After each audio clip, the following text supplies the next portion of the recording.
Greg, what's the worst, sorry, we'll come to that in a second. What's the worst part of your career to date? I mean, your career is probably halfway through, I'd say. What's your worst? Very kind. Am I being polite? God, I'm being so nice today. I still feel 25. Yeah, you nearly look it. Is it the new hairstyle? It is growing, eh? What's the worst part of your career to date? As in the worst period? Just the worst part of your career. A career in motorsport, everybody has highs, lows. What's the worst part? Currently. Up to this point? Yeah, no, it is currently. Oh, yeah, okay. Yeah. All right. Well, it's currently, you everything's wonderful in hindsight, and the reason that I chose to leave, as it was then, Kmart Racing at the end of 2004 was that you read some stats out before, and a lot of it was to do with that period between 2001 and 2004 when it was a Kmart Racing, and a lot of people would say, well, weren't you satisfied with that? We finished second in the championship 2 years in a row, but it's second. It's not first, it's second. And we won Bathurst twice and finished on the podium one other year, and the other year we ended up in a Portaloo for 5 minutes. I wasn't going to mention that again. There's some really good statistics, and I won Pukekohe 3 times for that team. There's some great stuff in there, but we didn't win the championship, and every year there was a list of reasons as to why we didn't win it and we wouldn't win it, and it was because we were a team that was the little brother or of HRT. We got the hand-me-downs. We had a very small budget. We had a very small team, a fantastic team, a really, really tight-knit, great little operating team, and that was a key to the success.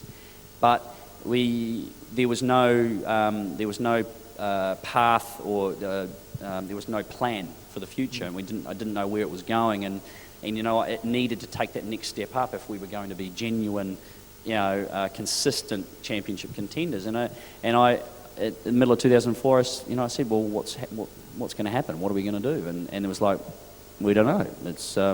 We don't know what's going to happen next year. We don't know where it's going to go. We don't know if we're going to have more money. We don't know anything. And there was no commitment from the ownership of the owners at the time, which were the Kellys, on where that was going to head. And I just wanted a little bit. I wanted more than that. I wanted to win the championship.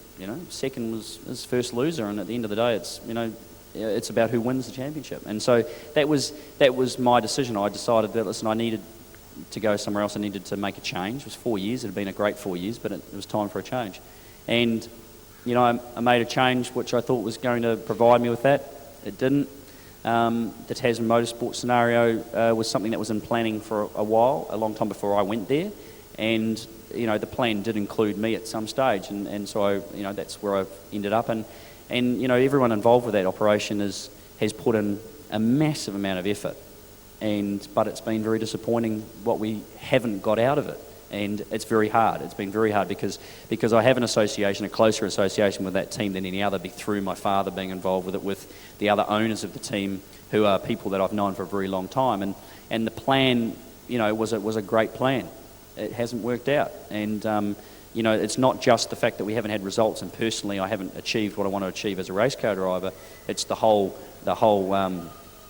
picture of it has been unfortunately disappointing for everyone involved, and that's the way it is. That's the honest answer. And I don't go car racing just because it's something to do or it's my job. I get paid to do it. I go car racing because I want to be successful at it. And any champion race car driver, that's why they do it. I mean, Lewis Hamilton. So it's the worst part of your career at the moment, but it's the worst part that's getting better. I hope so. Yeah. I mean, we don't know from at the moment. Everything that we do day in, day out, and I can tell you the effort and the work. I mean, to be first or last these days in our championship, I can tell you the people last and the people first are putting in the same amount of effort. They may not have the same resources, the same amount of money, but everyone puts in the same amount of effort. Someone has to be first, someone has to be last. I prefer the first part, but it's that's what it's all about. It's not. We were talking about before about hearing these stories with Chris and with Ian talking about it, the fun that they had.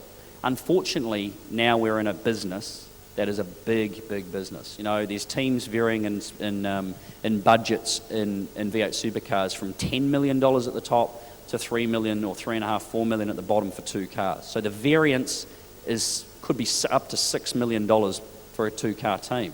Now, you know, you don't have to be a rocket scientist to work out, you know, that the guys with all the money are going to do majority of the winning. So it's tough, but that's sport. That's the way it is. We accept it and we move on. But it's a challenging thing, and you know, the amount of effort. You want to reward the effort. You want to reward not just my effort. You want to reward the guy that pumps the tyres up. You want to reward the truck driver.